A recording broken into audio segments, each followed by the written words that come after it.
L'heure de la résurrection. L'heure de la résurrection.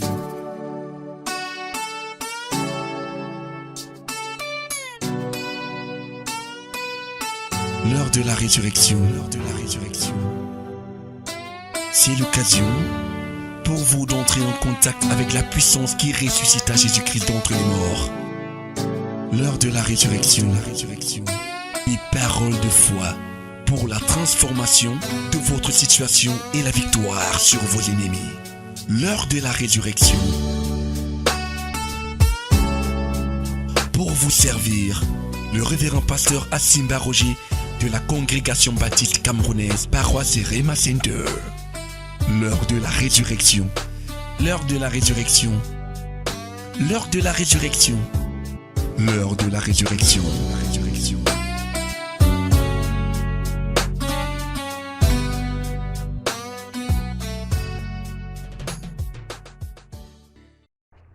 Le livre des psaumes, le chapitre 142, et nous voulons lire du premier verset jusqu'au verset 7. Pour certaines versions, c'est le verset 8.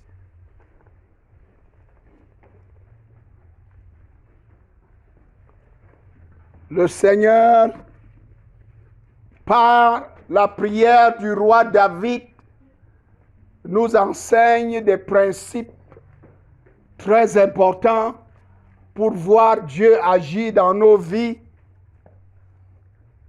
Des principes que nous avons besoin. Le Saint-Esprit m'a dit, voilà ce que j'attends de vous dans ces 6 prochains mois.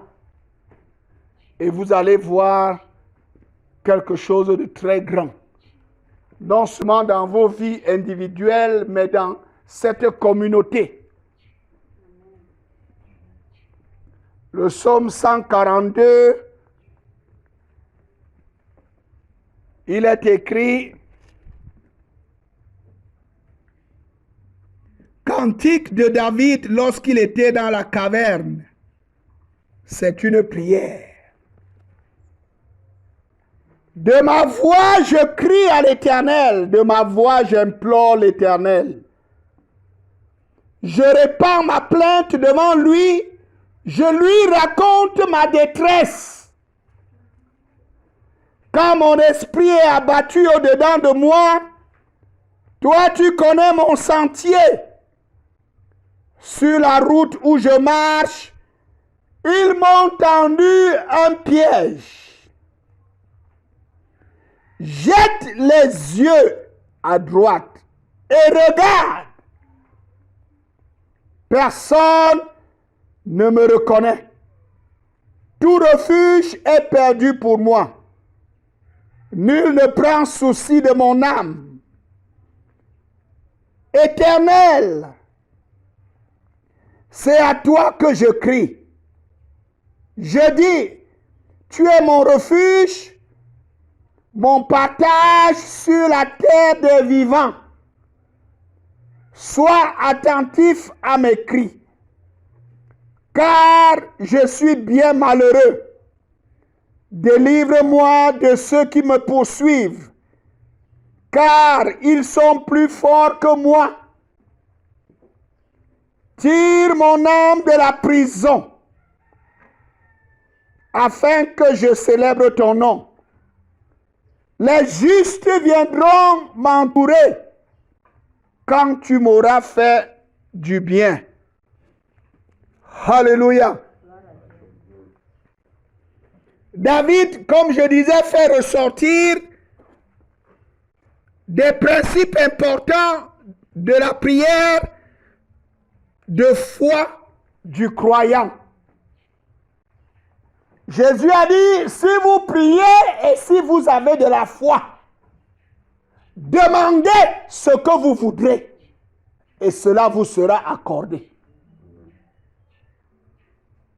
Il y a prière et prière. Il y a prier et prier. Jésus parle de la prière de la foi.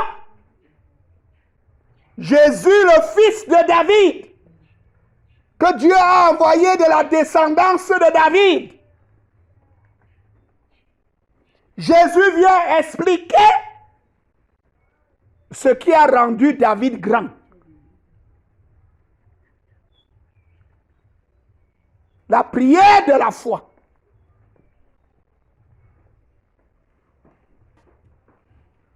Ces principes que tous les hommes de foi pratiquent. Ces principes qui font que chaque homme de foi enchaîne les victoires. Les principes qui font aller de victoire en victoire.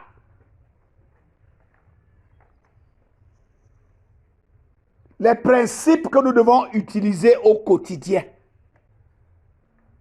Parce qu'en fait, Jésus a dit prier sans cesse. Chaque jour. Le premier principe, c'est que l'homme de foi veille à ce qu'il déverse le fardeau de son cœur devant Dieu.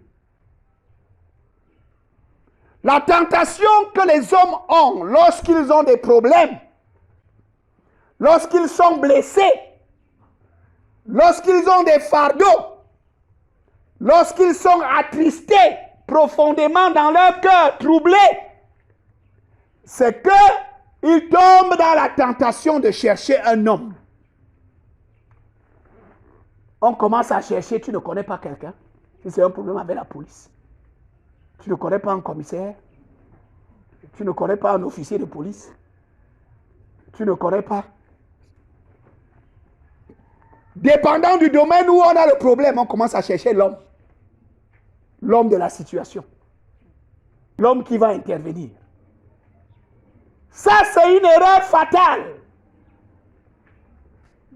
Les hommes de foi, eux, ils ne se comportent pas comme ça. Quand un homme de foi est blessé, troublé profondément dans son esprit, son moral est abattu, son moral est touché, les hommes de foi ne vont pas d'abord chez quelqu'un. Parce que quoi? Parce que leur foi leur donne une vision de Dieu particulière.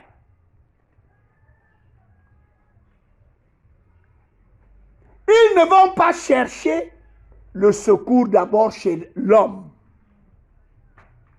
David, dans ce passage, parle des hommes à la fin de la prière. À la fin de sa situation, les hommes vont venir à la fin pour célébrer Dieu. Oh, tu n'as pas entendu ce que j'ai dit. Amen. David dit au verset 8, les justes viendront m'entourer quand tu m'auras fait du bien. Oh, dis Amen à haute voix.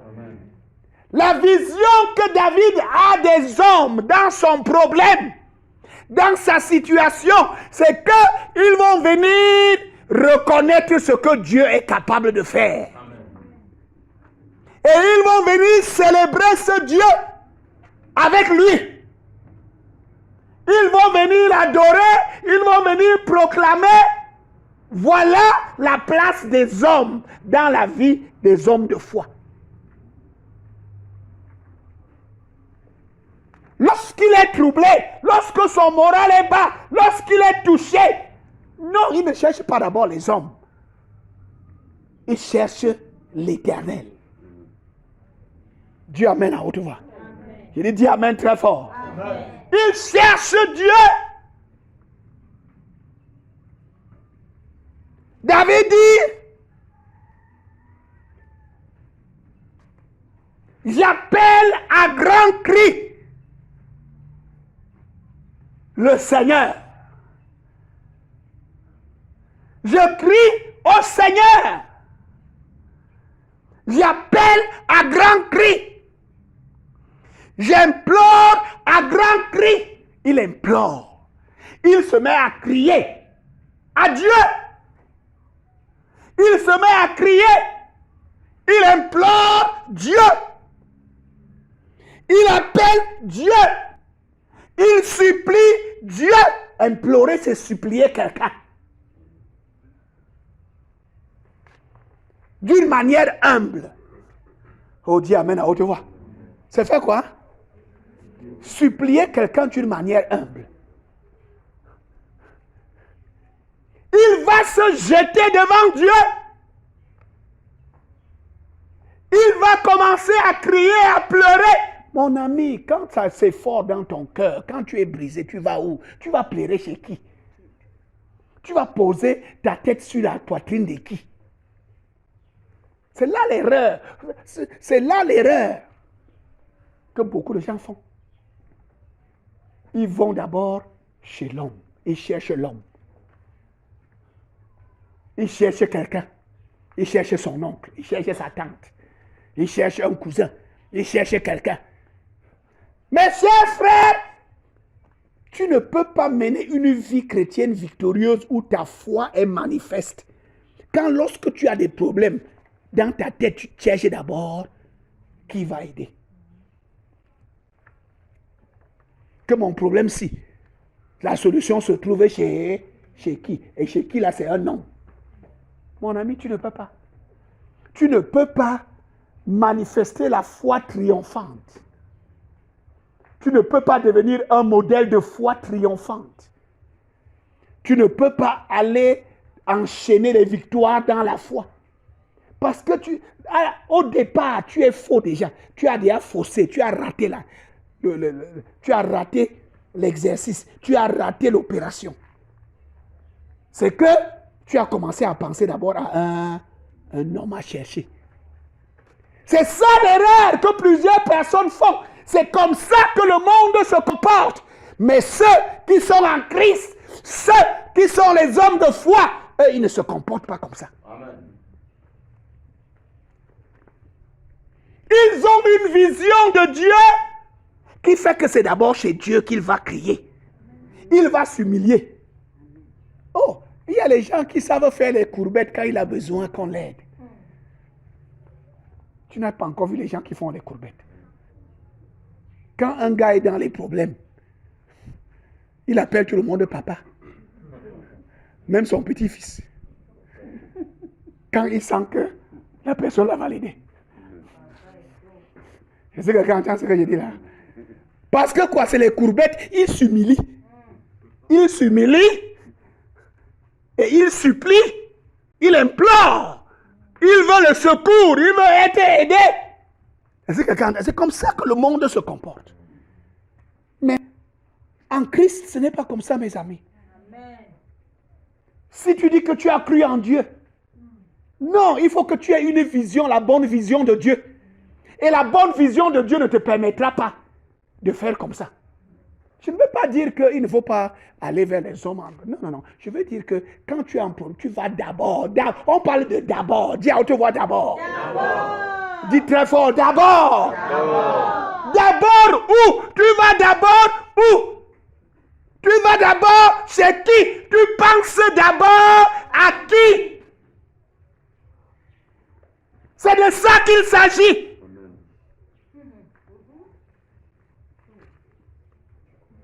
D'abord, d'abord, d'abord. David dit, de ma voix je crie à l'Éternel. De ma voix j'implore l'Éternel. Je répands ma plainte. Je répands quoi? Ma plainte. Tu vas te plaindre chez qui? Tu vas te plaindre chez qui? Tu vas pleurer chez qui? Il dit, je lui raconte. Tu racontes à qui?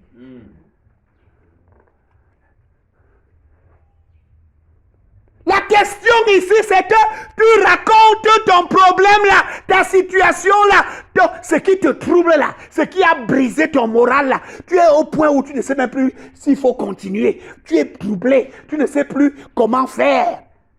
Tu es découragé. Tu vas raconter ça à qui? David dit, c'est à l'Éternel que je raconte ma détresse. Je suis en détresse. Je suis pressé de toutes parts et je ne sais plus où partir. Je ne vois pas l'issue. Mais de toutes parts, je vois les pressions qui viennent, les attaques qui viennent, les ennemis qui viennent. Je ne sais plus où aller. Tu vas raconter ça à qui?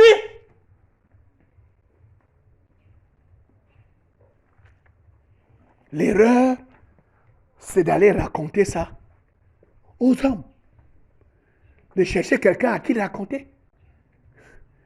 Tu es mal parti, tu es tombé. Parce que ça ne va pas donner. Est-ce que quelqu'un entend?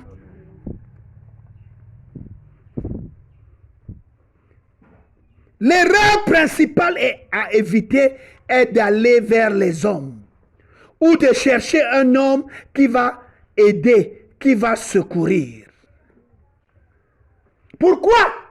Parce qu'il est difficile à l'homme de voir ce que tu vois quand tu es dans cette situation-là. Il est difficile à l'homme de comprendre ce par quoi tu passes, de ressentir la douleur. Nous l'avons vu tout à l'heure dans le livre de Timothée, que dans les derniers jours, les gens seront insensibles. Mon ami, tu vas raconter à quelqu'un qui est insensible? Et la Bible dit que la plupart dans les derniers jours, et nous sommes dans les derniers jours, ils seront comment? Dis ça à haute voix, ils seront comment? Insensibles. Ça veut dire qu'ils ne peuvent pas ressentir ce par quoi tu passes. C'est pour ça que c'est une erreur de chercher d'abord un homme. Tu vas lui raconter, tu crois qu'il va, des fois même le gars, tu racontes, le gars, lui, il est au téléphone. Tu parles de quelque chose de sérieux, le gars lui répond en appel, il dit qu'attends d'abord. Vous avez vu ça? Il dit que, attends, je m'en vais d'abord répondre. Toi, tu es en train de parler de quelque chose de sérieux, de vital.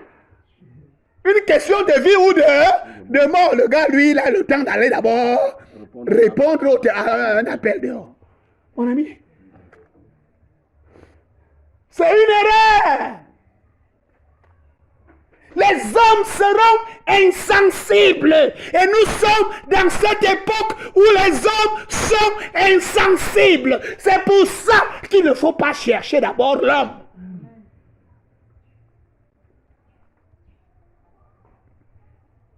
Il faut chercher celui qui peut voir. Et qui peut voir clair. Celui qui peut ressentir. Qui peut ressentir ce que tu sens. Non seulement il peut ressentir. Amen.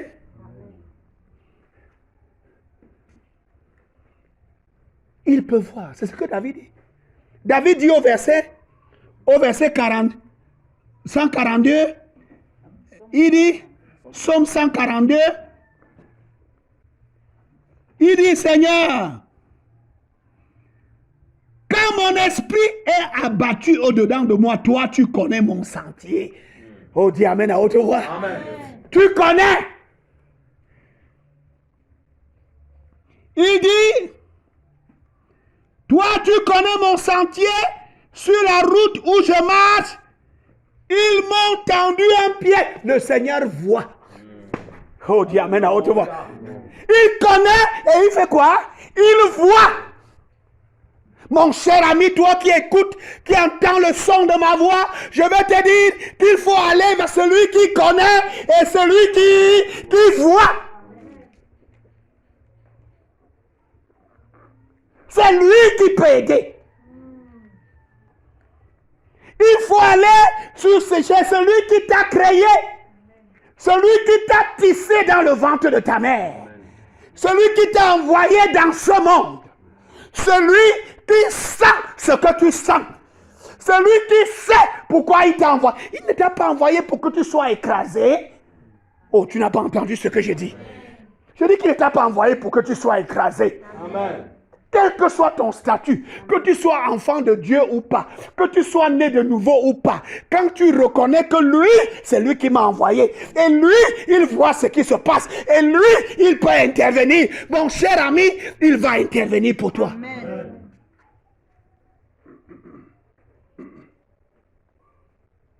Ce n'est pas une question d'église d'abord.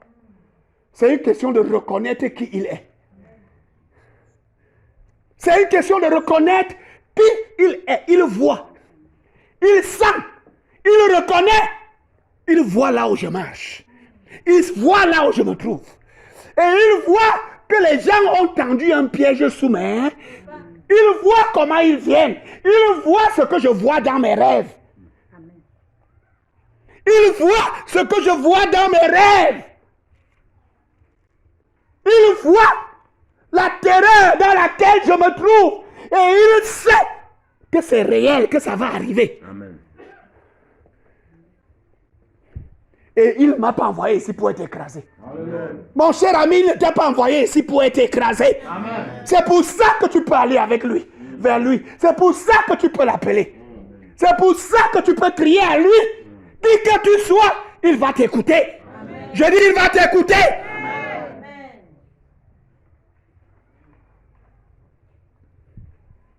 Parce que c'est lui qui t'a créé. Parce que c'est lui qui t'a tissé. Il t'a envoyé ici pour un but. Il avait une intention quand il t'a envoyé sur la terre. Donc quand tu vas crier à lui, il va faire quoi? Il va intervenir parce que tu le reconnais. Et comme tu le reconnais, il va se souvenir. Il sait que c'est lui qui t'a envoyé. Et il sait que tu n'as pas encore fait ça pourquoi il t'a envoyé. Et il va te délivrer. Amen. Je dis qu'il va te délivrer. Amen. Il va t'arracher des mains des méchants. Amen. Il va t'arracher des mains des sorciers. Amen. Il va t'arracher. Il va détruire leur plan. Amen. Parce qu'il voit. Parce qu'il ressent. Parce qu'il connaît. Dis Amen à haute voix. Amen. Souvent l'homme est limité et ne peut pas voir. Quand on parle de voir ici, on parle de ce qu'on dit en Ewondo, à Fomba. Parce qu'en Ewondo, il y a le mot Ayen et à Fomba. Ayen, c'est ce qu'on voit dans le physique. À Fomba, c'est ce qu'on voit dans le spirituel, dans l'invisible. Quand on est au nom de quelqu'un à que bon famba, il va faire la voyance. Ce n'est pas ce qu'on voit avec les yeux, si. C'est ce qu'on voit en esprit.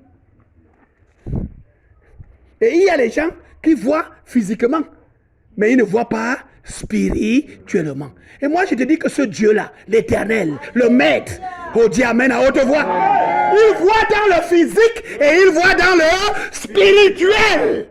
Alléluia. Des fois, tu racontes des gens, les gens disent que tu es devenu fou. Parce qu'ils ne comprennent pas de quoi tu parles. Mais il y a quelqu'un qui va comprendre. Amen. Il ne va pas dire que tu es fou. Il va savoir ce qui te menace. Amen. Il va voir ce qui te poursuit. Amen. Et quand tu cries à lui, il va te délivrer. Amen. Amen.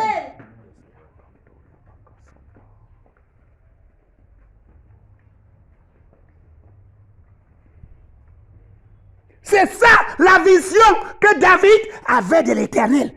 C'est ça la vision que les hommes de foi ont de leur Dieu. Oh, dis Amen à haute voix. Amen.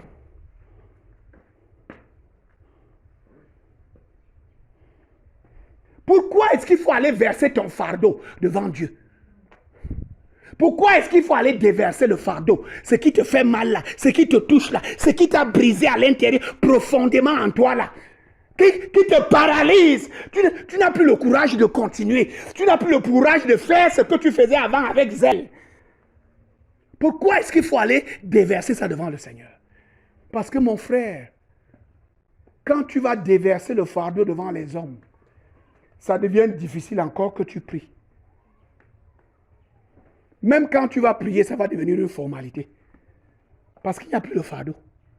Tu es parti laisser le fardeau au mauvais endroit. Parce que la prière marche avec le fardeau. Amen. Oh, tu n'as pas entendu ce que j'ai dit. Amen. Je dis que la prière marche avec quoi? Le fardeau. Et quand tu as un fardeau, quelque chose qui te fait mal, qui te trouble, garde ça. Les hommes de foi savent là où ils vont laisser ça. David va, il va devant l'Éternel raconter ça. C'est dans la prière, il va crier à Dieu. Il va relâcher ce fardeau devant celui qui voit, celui qui peut changer les choses. Quand tu vas laisser le fardeau là devant un homme, est-ce que quelqu'un entend ce qu'il dit? Amen. Pour prier encore après ça, il n'y a plus moyen de prier. Même quand tu pries, ça devient une formalité. Tu ne peux plus prier et obtenir la percée. Obtenir la percée dans la prière, c'est quoi? C'est prier jusqu'à ce que la réponse se manifeste. Jusqu'à ce que tu es déchargé et la réponse se manifeste. Et la victoire, et la guérison, et la délivrance. Est-ce que quelqu'un entend ce qu'il dit? Tu n'as plus le fardeau là parce que tu es parti le laisser où? Ailleurs. Tu es parti le laisser au mauvais endroit. Les hommes de foi, ils savent garder ce qui leur fait mal. Il va laisser ça au bon endroit. Ce qui te fait mal à propos de ton enfant, là, tu vas laisser ça où? Tu commences à raconter à n'importe qui au quartier. Tu commences à raconter à n'importe qui au village. Et tu perds le fardeau et le diable prend le contrôle. Parce que quoi? Là où tu devais aller laisser le fardeau pour que le changement se manifeste, tu allais laisser le fardeau ailleurs. Et c'est malheureux parce que très souvent, la personne chez qui tu es parti laisser le fardeau, dès que tu pars, il commence le congossa sur toi. Parce que tu es parti parler à la mauvaise personne. D'abord, il ne voit pas, il ne comprend pas. Ensuite, il ne peut même pas aider. Il va seulement commencer le congossa. Il va commencer à parler. Et dès qu'il s'assoit avec quelqu'un, il parle, ils vont seulement parler de mauvaises choses. Ils vont rire, ils vont se moquer, ils vont faire des commentaires, ils vont dire des choses négatives. Et ton problème va devenir de plus en plus grave. Parce que la mort et la vie sont au pouvoir de la langue. Et quand ils vont parler de ton problème, ils vont libérer la mort davantage. Parce que c'est le congossa, c'est les paroles de moquerie, c'est les paroles de ceci, c'est les paroles de condamnation, c'est les paroles de ceci. Les mauvaises paroles vont sortir de leur bouche, tomber sur ton problème. Ton problème sur ta tête va s'empirer. Tu vas te demander que comment l'affaire devient de plus en plus grave. Parce qu'il y a des gens qui parlent de mauvaises choses sur ton problème, là où tu es parti laisser.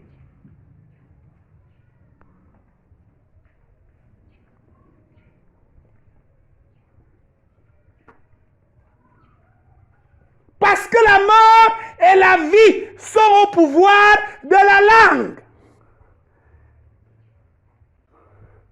La bonne chose et la bonne nouvelle avec Dieu, c'est que quand tu vas et que quand Dieu ouvre sa bouche pour parler, il n'y a rien de négatif. Amen. Il y a la solution dedans. Amen. Oh, tu n'as pas entendu ce que j'ai dit.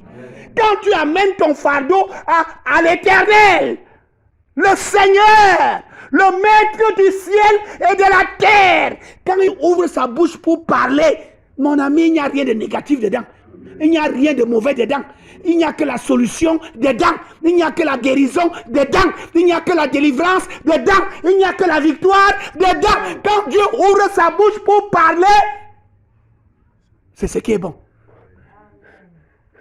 Et quand il a parlé, ça se manifeste. C'est pour ça que nous allons vers lui, les hommes de foi, les femmes de foi. C'est pour cela qu'on porte ce fardeau. On le garde, on cherche là où je m'en vais le laisser, dans sa présence. Parce que quand lui il entend et quand lui va parler, oh, tu n'as pas entendu ce que j'ai dit. Dieu ne parle. C'est pour cela que je lisais ce matin avec Kairosa dans un passage où Élisée a été consulté. Le roi Joram et le roi Josaphat arrivent avec le roi de Moab, quelque chose comme ça, avec un autre roi. Ils vont, parce qu'ils ont fait 3 jours dans le désert, ils allaient attaquer un royaume. Et ils sont perdus dans le désert. Perdus dans le désert. Toutes les réserves d'eau étaient finies. Les animaux, les bêtes, les ânes qu'ils avaient étaient en train de mourir parce qu'il n'y a plus l'eau. Les soldats même qui allaient dans l'expédition étaient en train de s'affaiblir et mourir à cause du fait qu'il n'y a plus l'eau. Josaphat demande à Joram, est-ce qu'il n'y a pas un homme de Dieu? Parce que quoi? Il savait que quand c'est grave, il faut aller où? Chez Dieu. Est-ce qu'il n'y a pas un homme de Dieu? Parce que c'était chez Joram, c'était en Israël, ce n'était pas à Juda.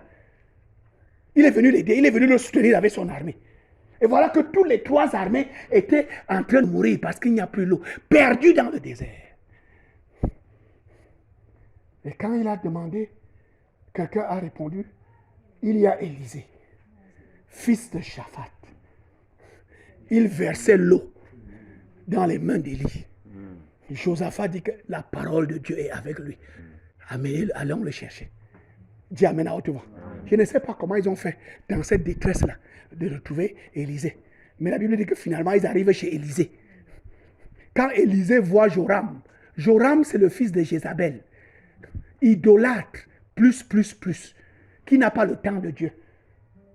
Élisée se met d'abord en colère, il se met en colère dans une grave. Il dit que mon ami, tu viens chez moi pourquoi? Il y a quoi entre toi et moi?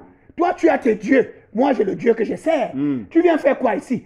Ta mère et toi et ton père, vous avez amené tout le monde dans les dieux qui n'ont pas créé le ciel et la terre. Tu viens faire quoi chez moi maintenant? Le gars a commencé à gronder Joram. Il s'est mis dans tous ses états. Est-ce que quelqu'un entend ce que j'ai dit? Amen. Il dit que heureusement que Josaphat est avec toi. Parce que j'ai le respect pour Josaphat. C'est pour ça que je vous reçois. Sinon, tu allais voir ce qu'il allait te faire. À cause de Josaphat, je vous reçois. Amen. Ils racontent leurs problèmes à Élie. Amen. À Élisée. La Bible dit qu'Élisée était tellement en colère que l'onction est partie. L'onction était partie. Parce que vous savez qu'il y a les colères où ça chasse la présence. Le gars était tellement fâché que la présence de Dieu même est partie. Amen. Il dit que cherchez-moi un musicien, cherchez-moi un joueur de harpe. Et le joueur de harpe est venu avec un gars qui était loin. Dès que le gars a commencé à jouer, oh Dieu, Amen à haute voix. La Bible dit que la main de Dieu s'est posée sur Élisée. Le ciel s'est ouvert. Il a vu l'Éternel sur le trône. Celui qui est le maître des vies qu'il a envoyées sur la terre. Qui est le maître, le Seigneur des royaumes, des nations. Celui qui les juge. Parce que c'est ça la vision que tu dois avoir de Dieu. Il est le propriétaire, il est le possesseur du ciel et de la terre. Ta vie lui appartient. Amen. Ta famille lui appartient. Ton village lui appartient. Ta nation, toutes les nations du monde lui appartiennent. Et non seulement ça lui appartient, c'est lui le juge. Quand il y a un différend entre 2 hommes, il est le juste juge. Amen. Quand il y a un différend entre 2 nations, il est le juste juge. Et quand tu sais aller vers lui, il va exercer son autorité. Quand tu le reconnais, il va descendre en ta faveur. Dis Amen à haute voix. Et la Bible dit que la main de Dieu sur Élisée.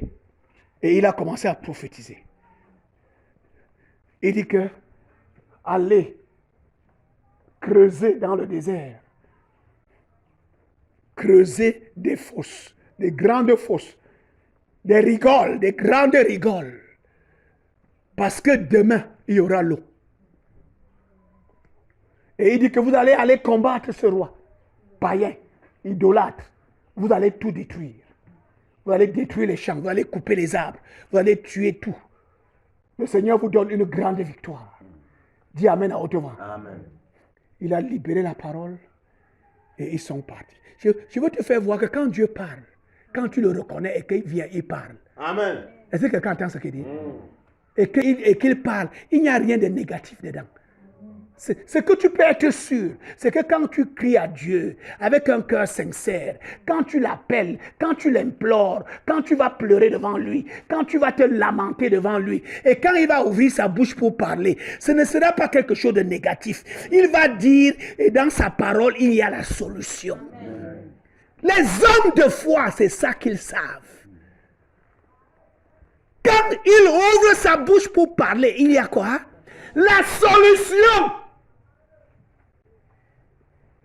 C'est pour ça que c'est lui qu'il faut chercher. Amen. Pas les hommes qui, après ton départ, vont commencer le Congo-ça. Et vont commencer à raconter et dire des choses négatives et qui vont empirer ta situation. Et ta situation va devenir pire. Et toi-même, tu ne peux plus prier parce qu'il n'y a plus de fardeau. Tu es parti laisser le fardeau au mauvais endroit. Quand Dieu veut intervenir, quand Dieu veut se manifester, il laisse qu'on te touche. Oh, tu n'as pas entendu ça. Il laisse qu'on fasse quoi? On te touche. Parce qu'il a confiance que tu vas venir à lui. Amen. Oh, dis Amen à haute voix. Amen. Il laisse qu'on fasse quoi? Qu'on te touche. Reste tranquille. Ne commence pas à te quereller. Ne commence pas à vouloir répondre dans la chair. Porte cette douleur. Est-ce que quelqu'un entend ce qu'il dit? Porte cette douleur et va devant le Seigneur pour commencer à faire quoi? À crier! David dit, je crie, de ma voix je crie. De ma voix j'implore, je l'appelle, je lui raconte, je lui demande de descendre et d'intervenir. Mon ami, ce Dieu-là, la Bible dit qu'il est près de ceux qui l'invoquent et de ceux qui l'invoquent avec sincérité. Et quand tu pousses les cris, tu es sincère. S'il y a une prière où la sincérité est exprimée, c'est quand quelqu'un crie. Tu n'as pas entendu ce que j'ai dit. C'est vrai ou c'est faux? Quand quelqu'un crie, il ne fait pas les plans. Il est comment? Il est. Tu ne peux pas crier en faisant les plans. Quelqu'un qui crie est sincère. Il est sincère. Si j'écrase ton orteil maintenant là, qu'est-ce qui va arriver? Les cris là, c'est les plans. Répondez-moi, les cris là, c'est les plans. Donc quand Dieu veut intervenir, il laisse qu'on te touche. Il faut comprendre les principes de Dieu. Il faut comprendre comment Dieu... Quand Dieu veut changer une situation dans une famille, il laisse qu'on fasse quoi? Qu'on te touche. Quand Dieu veut changer une situation dans un village, il laisse que quoi? Qu'on te touche. Ça te fait mal parce qu'il sait que tu vas garder ça.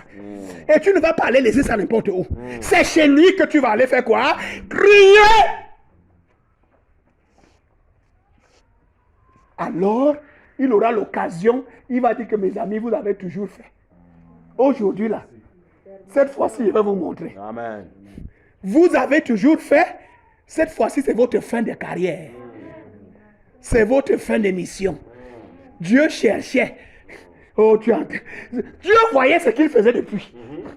Mais Dieu n'avait pas moyen. Il a laissé qu'on fasse quoi? Qu'on te touche. Parce qu'il sait comment tu vas te comporter.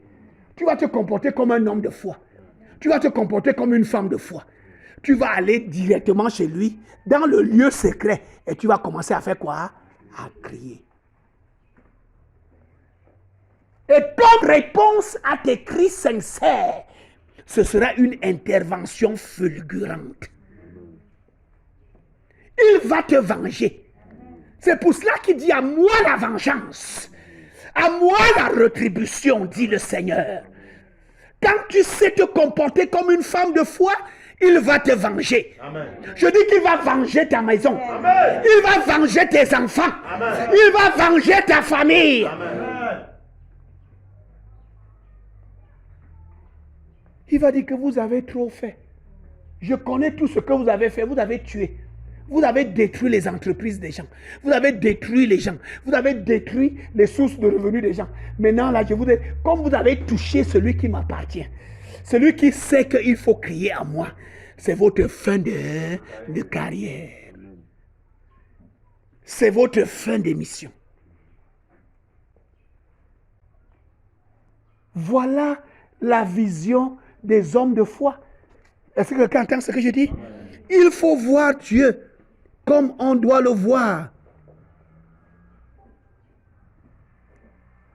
Tous les hommes de foi comme David se présentent devant le Seigneur.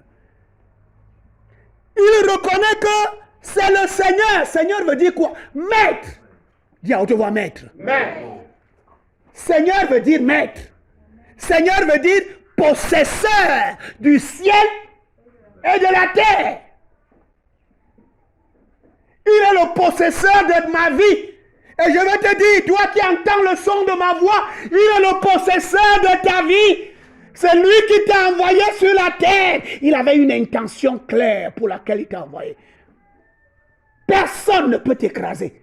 Si tu sais le reconnaître et que tu sais crier à lui. Et les cris, tout le monde sait les faire. Tu n'as pas entendu ce que j'ai dit. Tout le monde sait crier. Même les bébés crient. La première chose qu'un homme fait quand il entre sur la terre, et qu'on sait qu'il est vivant, il fait quoi? Il crie très fort. Là, on dit que l'enfant, si c'est bon. Vous avez déjà vu les infirmiers jeter l'enfant parce qu'il a crié? Quand l'enfant ne crie pas, il y a la panique. Vrai ou faux? Il y a quoi? Il y a la panique. Quand l'enfant ne crie pas, l'enfant est sorti, il ne crie pas, il y a la panique.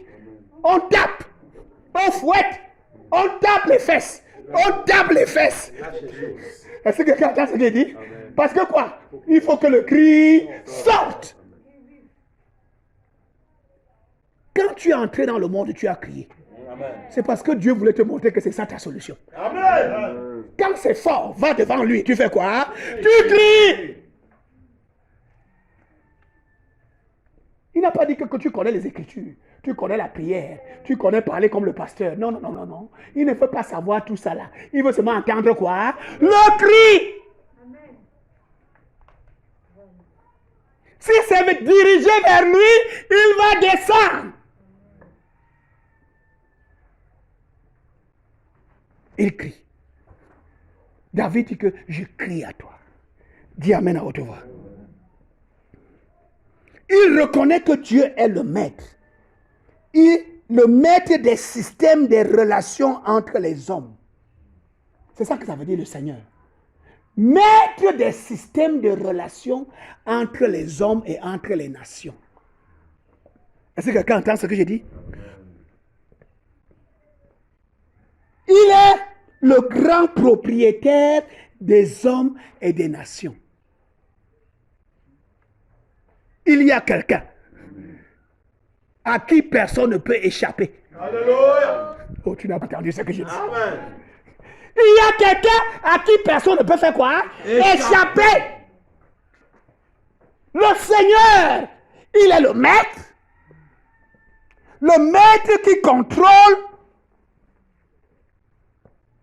les relations entre les hommes et entre les nations.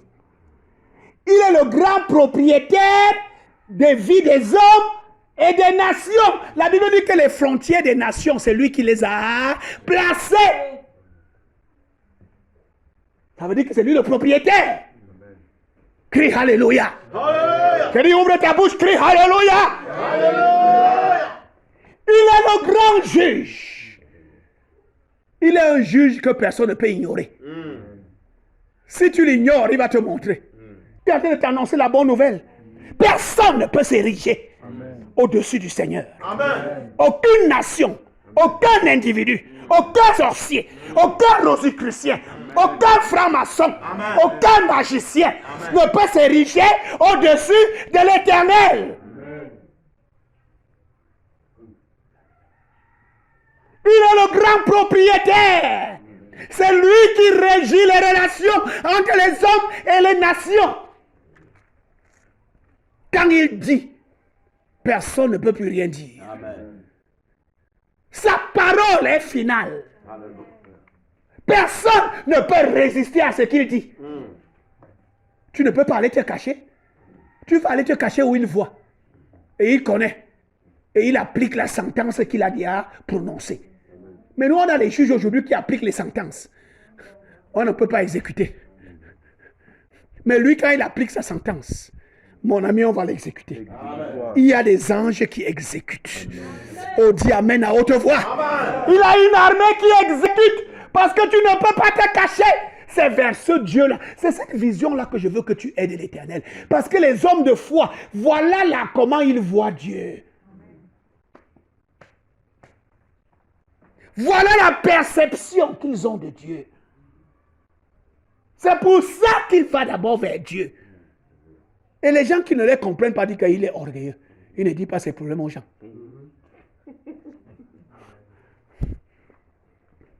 Ce n'est pas l'orgueil. C'est qu'il a une autre vision. On dit Amen à haute voix.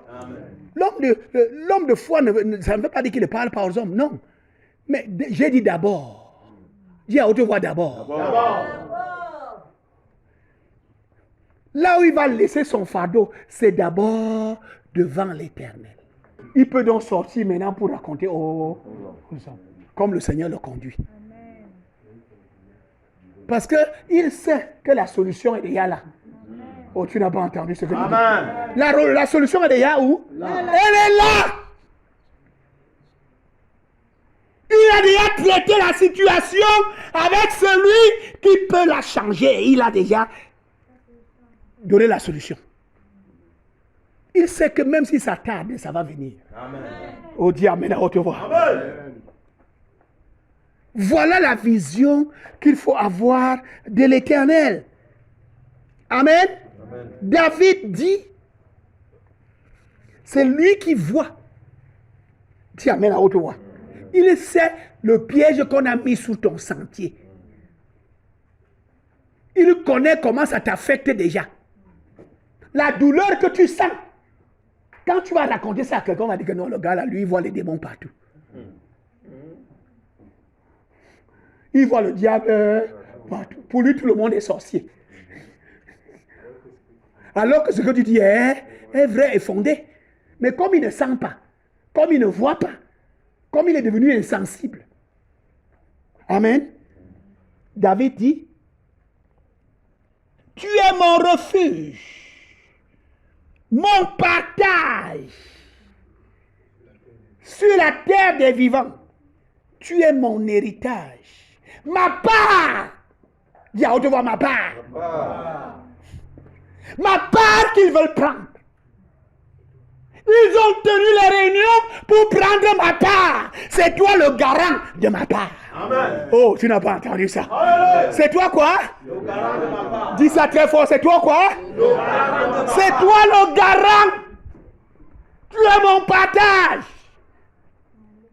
Je suis dans cette caverne parce qu'on veut me détruire. On veut me tuer à cause de la part que tu m'as donnée. C'est de ça que David est dans la caverne. Poursuivi par Saül, par Abner et par l'armée de tout Israël. Parce que quoi? Par la bouche de Samuel le prophète, Dieu lui a donné quoi? Sa part. Dieu lui a dit, c'est toi qui seras roi, le berger de mon peuple d'Israël. C'est ce que Dieu lui avait donné. Il n'avait pas demandé, il était en brousse avec les animaux. Quand Samuel le prophète est venu le rencontrer, et là, il lui a laissé la parole de Dieu. Cette parole, c'était sa part. Dis à haute voix ma part. Ma part. C'est la parole de Dieu qui te donne ta part.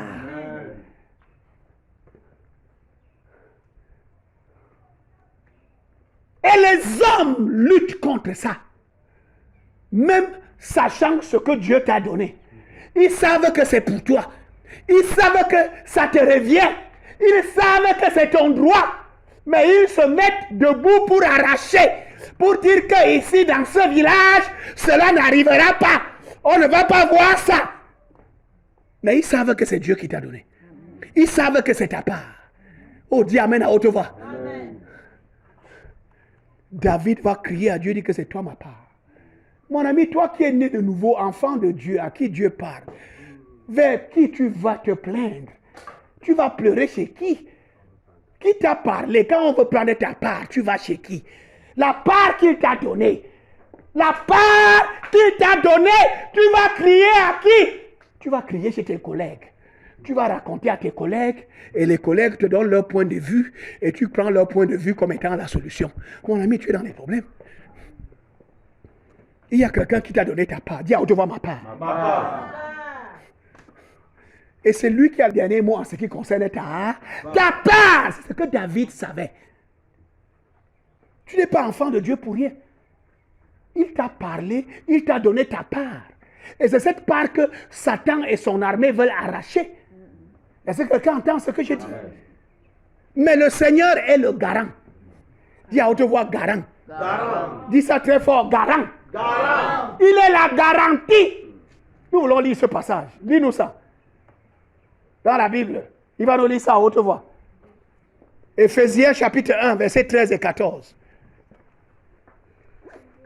Éphésiens chapitre 1, versets 13 et 14. Ouvre ta Bible. Éphésiens chapitre 1, Versets 13 à 14. Vous aussi, quand vous avez écouté le message de la vérité, la bonne nouvelle qui vous a apporté le salut, vous avez cru au Christ. Alors, Dieu a mis sa marque personnelle sur vous en vous donnant le Saint-Esprit promis. Le Saint-Esprit nous garantit les biens que Dieu a réservés à son peuple. Il nous assure que nous les posséderons quand notre délivrance sera complète. Louons donc la grandeur de Dieu. Amen. Tu as entendu le message, la bonne nouvelle. Tu as cru.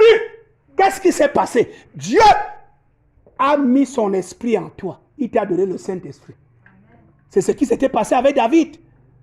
Quand le prophète Samuel arrive à Bethléem et verse l'huile sur sa tête, le prophète dit, désormais c'est toi le roi. C'est toi le prochain roi. Dis Amen à haute voix. Amen. Et dis Amen très fort. Amen. Il a reçu le Saint-Esprit. Et la Bible dit au verset 13 et 14 d'Éphésiens chapitre 1 que le Saint-Esprit est la garantie. Il te garantit les biens que Dieu a annoncés. Parce que quand Dieu te parle, il annonce des choses concrètes, des choses palpables, des choses quantifiables qui vont entrer dans ta vie. Et la garantie que ces choses vont entrer dans ta vie, c'est le Saint-Esprit qu'il te donne le jour que tu crois. Dis Amen à haute voix. Amen. C'est pour cela que le Saint-Esprit n'est pas une option. Quand tu es né de nouveau, l'Esprit de Dieu vient habiter à toi. C'est pour cela qu'on dit, demande d'être baptisé du Saint-Esprit. Pourquoi? Le Saint-Esprit est la garantie des biens que Dieu a préparés pour ceux qui ont cru. Dis Amen à haute voix. Amen. Il a parlé des choses dans ta vie, des choses palpables, des choses concrètes, des choses quantifiables qui vont se passer. Ce n'est pas des choses abstraites. Tu n'as pas entendu ce que je dis. C'est des biens palpables. Et la garantie que ces choses vont entrer dans ta vie, c'est quoi? Le Saint-Esprit. Et David avait cet esprit en lui. Cet esprit était sur lui. Et quand les hommes de foi qui ont l'Esprit de Dieu sur eux, ils vont déverser le fardeau par le Saint-Esprit devant le Seigneur. Ils vont crier. Et Dieu accorde la délivrance. Et quand la délivrance est donnée, elle s'accompagne des biens. Il nous assure que nous posséderons les biens quand notre délivrance sera comment? Complète. Le Saint-Esprit est la garantie des biens. Amen. Et sa présence en toi, c'est ça qui assure que ces biens vont se manifester. Et je dis que dans ta vie, ça va se manifester. Je dis que cette année, ça va se manifester.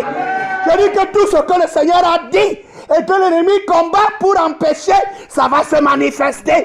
Parce que l'Esprit de Dieu dans ta vie, c'est la garantie que ça va se manifester.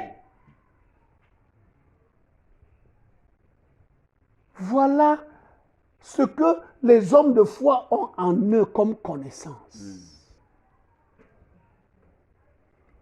Et avec cette connaissance, ils foncent vers Dieu. Ils se répandent devant Dieu. C'est pour cela que nous, dans le Nouveau Testament, le Seigneur nous donne de parler en langue. Parce que par le Saint-Esprit, maintenant, tu répands, tu racontes. Il y a des choses que tu ne peux pas raconter, parce que tu ne sais même pas ce que tu sens. Comment dire ça? Mais quand tu commences à pleurer devant lui, que le Saint-Esprit commence à parler, il commence à raconter avec les termes et les langages et un vocabulaire que Dieu comprend au sel. Oh, tu n'as pas entendu ce que j'ai dit. Et c'est comme ça que le fardeau commence à partir. Et quand tu finis cette prière-là, tu sens comment le fardeau est levé. Tu l'as laissé au bon endroit. Et quand la délivrance arrive, le jour où la délivrance arrive, la délivrance s'accompagne des biens. Il n'y a pas de délivrance sans bien. Amen. Oh, tu n'as pas entendu ce que je dis. Il n'y a pas de délivrance sans bien. Il y a des biens. Les biens accompagnent toujours la délivrance. Il y a des biens. Et il y a beaucoup de gens qui ne voient pas les biens que Dieu leur a montrés. qu'ils ont vu dans des visions ou dans des songes, que le Seigneur a clairement dit dans des paroles prophétiques ou des paroles de connaissance. Parce que son fardeau, quand il est touché et que Dieu veut maintenant qu'il vienne, parce que sa délivrance est arrivée, Dieu veut faire venir sa délivrance, lui il amène le fardeau ailleurs. Et sa situation perdue. La délivrance ne peut pas se manifester. Par conséquent, les biens ne peuvent pas se manifester, se venir. Et il se demande pourquoi ça ne vient pas. Les biens accompagnent la délivrance. Amen. Le Seigneur veut que tu apprennes à aller déverser ton fardeau au bon endroit. C'est pour cela que le Seigneur nous a dit qu'on va avoir les nuits de prière. Il m'a dit que les nuits de prière, si continuent, tant pis pour ceux qui ne veulent pas venir. Parce qu'ils vont aller laisser leur fardeau au mauvais. Et ici, là, c'est pour laisser les fardeaux. On vient ici pour crier. Le vendredi, on vient ici pour faire quoi? Crier. Parce que quoi? Il y a des situations que seul Dieu peut changer. Peut transformer. Quand il intervient, les choses changent. Les biens que le Seigneur t'a montrés, ce qu'on a dit là, ça ne va se manifester que quand tu cries. Et tu connais à qui tu cries. Parce que c'est lui le maître des relations entre les hommes. Il connaît ceux qui s'opposent. Il connaît ceux qui sont en route. Est-ce que quelqu'un entend ce que j'ai dit? Amen. Et nous avons vu que David criait parce que Dieu lui a dit que c'est toi le prochain berger. Et toute la nation était contre lui pour le tuer.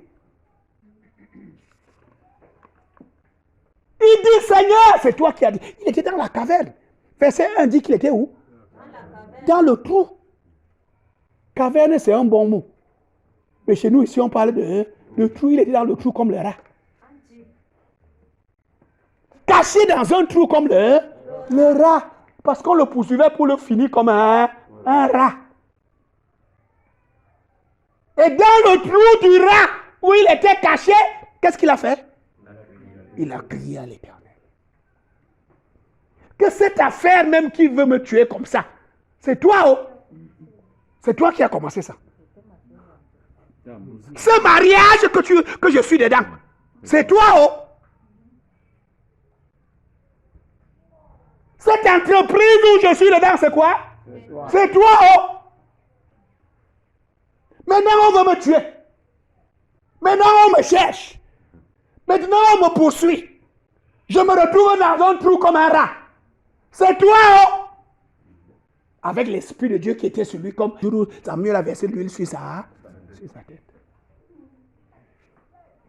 Tout ce que David a souffert au fil des années, là, les gars là, ils combattaient pour dire que non, quel Dieu? Ici là, c'est nous les dieux. C'est nous qui décidons ici. C'est nous qui faisons les rois ici. Quel David? Il va être roi. Roi où? Ici, là, jamais. Ils ont combattu, jusqu'à ce que Dieu a mis la confusion au milieu d'eux. Oh, que Dieu mette la confusion au milieu de tes ennemis. Amen. Je dis que Dieu mette la confusion au milieu de tes adversaires. Amen.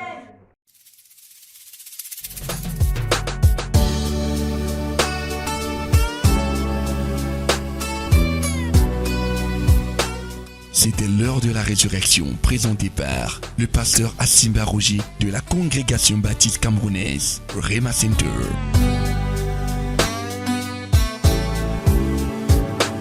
Rema Center Ebolova, situé au quartier Mekalat, derrière la délégation régionale de l'élevage du Sud. Vous avez écouté ce message et vous désirez nous contacter pour d'éventuelles prières et conseils. N'hésitez pas, contactez-nous à ces numéros 677 38 26 83 671 06 73 49 671 07 14 68. L'heure de la résurrection.